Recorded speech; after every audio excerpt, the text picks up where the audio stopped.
How to log in into the TD Bank Employee Portal. Hey guys, welcome back to the channel. If you want to log in into the TD Bank, you've come to the right place. So first and foremost, head over to any of your preferred browser.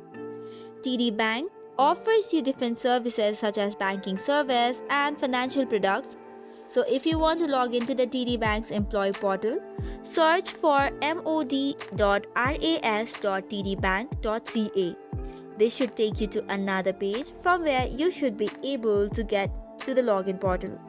There are basically two options. The first one is Canada, which is excluding the TD Insurance General Insurance, and another is United States, which is for TD Bank and AMCB. So choose the appropriate region based on your location or store.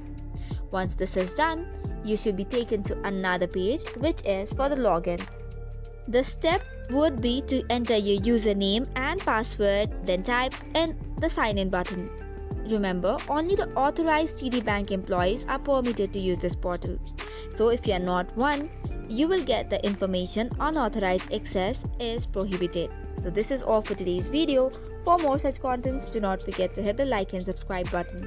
Thank you and keep watching.